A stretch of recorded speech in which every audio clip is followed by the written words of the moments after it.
Ya, dan pemirsa, untuk membahas hal ini kami juga mengajak Anda untuk bergabung bersama kami melalui sambungan telepon di 0215155111. Dan seperti kita ketahui pemirsa, wilayah utara Jakarta selalu diterjang ataupun diserang banjir rob. Namun hal ini juga belum dapat teratasi. Untuk mengetahui informasi selanjutnya, kami telah bersama Bapak Supriyatna selaku pengamat tata kota. Ya. Selamat malam.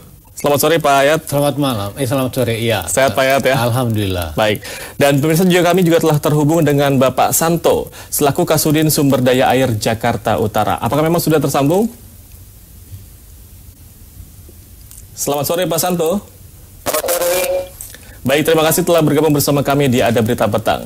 Sebelum ke Pak Ayat, kita ke Pak Santo. Pak Santo, bisa dijelaskan hal ini memang sudah berulang-ulang namun belum dapat teratasi. Bagaimana Anda melihat hal ini Pak Santo?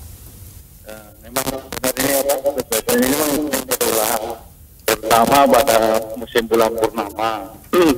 Namun demikian kita juga dari Sudin Sumber Daya Air Jakarta Utara berupaya untuk menanggulangi itu. Kita dengan menyiapkan karung-karung pasir dan pompa air. Baik. Dan apakah memang sudah efektif Pak dengan adanya tanggul-tanggul ataupun pompa air ini? Sebenarnya belum efektif, belum maksimal. Makanya saya sebagai Kasudin Sumber Daya Air Jakarta Utara bersama teman-teman staf kita mencoba evaluasi di lapangan. Kebetulan itu ada kewenangan di kementerian. Makanya kami juga bersurat ke kementerian supaya tanggul ini segera terrealisasi supaya tidak terjadi rob berulang-ulang. Baik, dan terkait dengan banjir rob ini apakah memang sudah ataupun sudah berapa lama terjadi banjir rob ini di utara Jakarta ini Pak Santo? Kebetulan saya kan masih masih baru dari bulan Juli ya. Saya masuk kan. Ini rob ini pada bulan di Desember. Di Desember awal sama ini bulan di awal bulan ini. Baik, dan dari data yang ada sejauh ini ada berapa titik Pak banjir rob yang memang mengenai utara Jakarta ini? Ini ada 2 titik yang jelas ya. Yang pertama Kamal Muara sama ini Blok Empang nih, Boit. Ini memang yang belum belum ada setel, dia masih alami. Baik, dan apakah memang di 2 titik ini sudah ada tanggul begitu Pak untuk menanggulangi hal ini? Untuk yang di Kamal Muara sudah ada tahun kemarin sudah kerjakan sama Dinas Sumber Daya Air. Ya. Itu baru sekitar hampir 200 meter lah. Nah, di tahun 2018 ini juga menurut informasi dari dinas itu juga akan berlanjut ini yang Kamal Muara. Nah, kalau yang di Blok Empang memang belum ada program ini karena punya kementerian nih. Makanya kita koordinasi sama kementerian. Kita minta akan segera untuk direalisasi untuk pembuatan tanggul. Tapi apakah memang rencananya tahun ini akan dikerjakan program ini Pak? Kalau yang Kamal Muara ya, Kamal Muara ya lagi? Tahun ini dikerjakan sekitar 200 meteran. Baik, dan apakah memang nantinya akan ada realisasi dari pemerintah ataupun kementerian di sini? Ya, yang jelas dari SDA itu memang ada realisasi tahun-tahun ini, termasuk juga kita yang dari wilayah pintu air yang kurang bagus juga kita bagusin. Baik, terkait dengan reklamasi, apakah memang hal ini ada kaitannya dengan banjir rob di utara Jakarta ini Pak Santo? Setahu saya sih kayaknya nggak ada kaitannya. Jadi memang pure fenomena alam begitu Pak Santo ya? Iya, ini karena kejadian hanya setiap bulan purnama ini.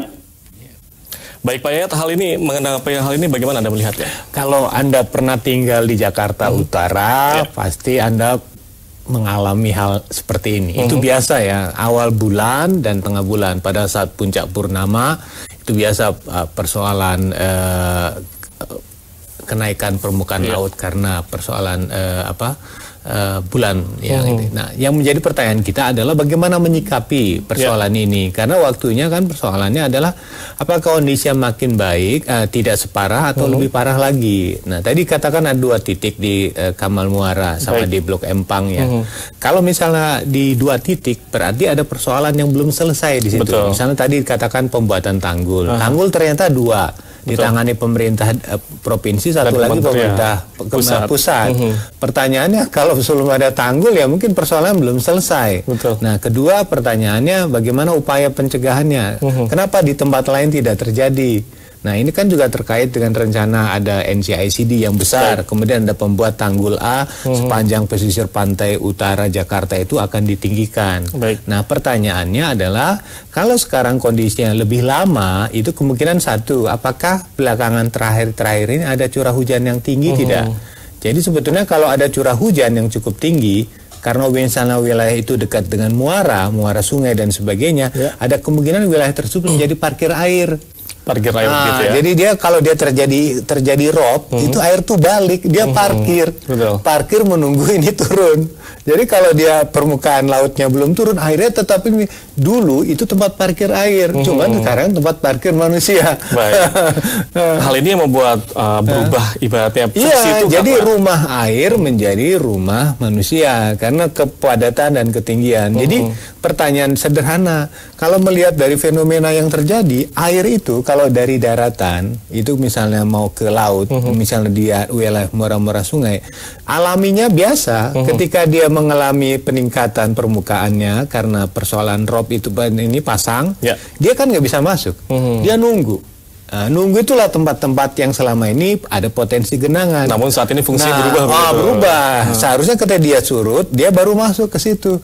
Secara alami itu hal wajar. Tapi yang menjadi pertanyaan kita adalah mengapa ini lama ya? Mungkin pasangnya sedang tinggi-tingginya. Itu yang menjadi pertanyaan yang harusnya bisa dijelaskan kepada masyarakat. Ya, baik Pak Yayat dan juga Pak Santo, kami akan jeda sejenak, tetaplah bersama kami di Ada Berita Petang.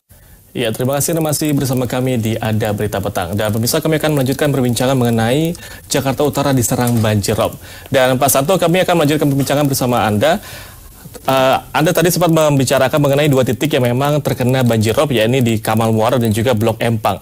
Di Kamal Muara ada 200 titik ataupun 200 meter dari tanggul ini. Apakah memang menurut Anda sudah cukup, Pak Santo? Ya, kenapa? Ya, mengenai Kamal Muara ini akan dibangun lagi ataupun akan kembali dibangun tanggul yang memang akan mengakomodir dari banjirop ini sendiri. Kelanjutan ini bagaimana nih Pak Santo? Jadi menurut info dari dinas itu tahun 2018 itu sekitar 200 meter. Itu pun masih belum sampai ke titik yang potensi rob itu belum selesai. Gitu. Jadi memang masih akan dilanjutkan begitu proyek ini? Ya, masih akan dilanjutkan. Dan rencananya akan seberapa panjang begitu Pak Santo? Untuk 2018 itu 200-an meter. Itu menggunakan spoon pail ya. Spoon pail. Ya, dan apakah memang ada rencana untuk merelokasi ataupun warga-warga di sana untuk ditempatkan di tempat yang lebih layak begitu Pak Santo? Sementara belum ada, Mas. Belum ada begitu karena masyarakat situ sendiri juga kalau cuma genangan segitu dia nggak mau pindah. Jadi memang masih berkoordinasi lagi dengan masyarakat begitu ya. Iya. Baik, Pak Yayat, Anda menanggapi hal ini? Ya, itu kan begini. Itu sebetulnya hal yang alami yang mereka hadapi. Yang menjadi masalah adalah mereka tidak punya pilihan, untuk pindah ke tempat yang lebih baik. Ya, kan banyak faktor, karena faktor kemampuan ekonomi, harga rumah semakin mahal, atau tumbuh kembangnya penduduk dengan tidak ada pengendaliannya. Akibatnya kita tahu harga rumah Jakarta kan mahal sekali. Pilihan di situ memang karena tidak ada alternatif yang lebih bagus. Nah, hal yang juga perlu dicermati adalah bagaimana cara percepatan penanganan program yang harus dilakukan. Tadi tanya, berapa bentang panjang tanggul yang akan dibangun? Misalnya ada 1000 meter. Kalau setiap tahun 200, ini kan butuh berapa? 5 tahun. Artinya yang harus dipetakan di mana potensi potensi air rob itu masuk ya yang dari laut itu yang harus disorot. Nah, kalau di situ yang terjadi besarannya, bagaimana menginformasikan ke warga? Karena menjadi sangat penting loh. Selama pasang laut ini tetap tinggi selama beberapa hari, maka warga di situlah harus siap menerima segala risikonya. Nah, kalau tidak ya semua pengen cepat gimana? Tetap pasang nih, air tetap balik lagi. Jadi itu yang harus dimengerti, memahami fenomena. Kalaupun tadi nanti ada orang yang hajatan, ada kegiatan, ya memang harus dimaklumin lah. Daerah situ memang punya potensi rawan bencana. Kalau secara tata ruang, itu ada namanya perencanaan berbasis mitigasi bencana. Kalau itu katakan zona merah lah. Zona merah sebetulnya zona bagi tidak layak untuk dijadikan pemukiman. Harus ada pengendalian. Misalnya kita contoh lah, kalau ada program relokasi, pindah ke rumah susun bisa nggak? Misalnya kan, ada nggak di kawasan itu rumah susun? Tapi penanganannya bukan oleh Kasudin Sumber Daya Air ya kan? Pasti ada bidang perumahan dan permukiman. Nah, pertanyaannya, penanggulangan rob itu bukan hanya persoalan tanggulnya, tapi bagaimana pemukiman itu bisa disehatkan. Itu yang menjadi PR bagi kita. Baik Pak Santo, saat ini kondisi dari dua titik itu, Blok Empang maupun Kamal Muara, saat ini bagaimana Pak Santo? Kalau sore udah surut Mas, kalau sore. Ini kejadiannya kalau pagi baru limpah. Kalau udah jam 12 ke sini udah mulai surut. Kalau sore udah surut. Ya baik, terima kasih Pak Santo sudah bergabung bersama kami di Ada Berita Petang. Pak Yayat, sebenarnya kondisi tanah di utara Jakarta ini saat ini apakah semakin rendah atau bagaimana? Sebetulnya ada kondisi kekritisan yang makin parah dari waktu ke waktu. Jadi rob itu akan tetap menjadi ancaman. Nah, salah satu cara penanganan percepat untuk pembuatan tanggul. Kedua, bagaimana caranya mengurangi tekanan land subsidence. Karena di Jakarta Utara itu permukaan tanahnya itu sudah di bawah 2 meter kali ya. Hampir itu semakin lama makin luas tuh area laut yang masuk ke wilayah daratan. Jadi kemungkinan tiap tahun makin luas pula titik bahkan banjirnya. Di perencanaan kalau tidak ada pembuatan tanggul itu 2035 Jakarta sudah sebagian terendam. Khususnya jadi, utara Jakarta ini. Bukan utara, mendekati Jakarta pusat. Artinya karena ada faktor global ya, karena pemanasan, kedua ada kenaikan permukaan laut, kemudian diperparah dengan penurunan permukaan tanah. Jadi ancaman secara luas maupun ancaman di dalam internal wilayah kota itulah yang membuat duanya ketemu. Artinya kalau kita tidak antisipasi dari sekarang, maka ke depan itu yang kita tuai adalah bencana dan bencana. Terkait dengan Giant Seawall, apakah memang bisa menjadi solusi ini Pak? Pertama begini, ada beberapa skenario. Skenario yang di awal adalah membentuk tanggul A-nya dulu. Tanggul yang dibangun sepanjang pesisir pantai, yang sekarang sudah dibangun oleh Kementerian Pekerjaan Umum. Artinya kita untuk menyelamatkan bibir ini pantainya dulu kan. Jadi kita dengan itu ibaratnya bisa menahan. Tapi pertanyaannya berapa tinggi tanggul tersebut dan berapa tinggi kecepatan permukaan itu naik. Kalau tanahnya makin rendah memang akan potensi ancaman itu tetap ada. Nah, yang kedua, alternatifnya bagaimana menyediakan pompa-pompa. Kalau bentangannya luas, jangan pompanya yang kecil, pompanya segede besar. Ya. Dan jadi ketika bencana itu, kalau pompanya akomodir kecil, begitu, kalau pompanya kapasitasnya kecil, airnya banyak, bisa berbulan-bulan itu kan. Baik, terima kasih banyak Jadi Pak. makanya menurut saya percepat penanganannya sehingga permasalahan di masyarakat bisa dikurangi. Bisa segera dituntaskan begitu ya. Baik, terima kasih Pak Yayat telah bergabung bersama kami di Ada Berita Petang.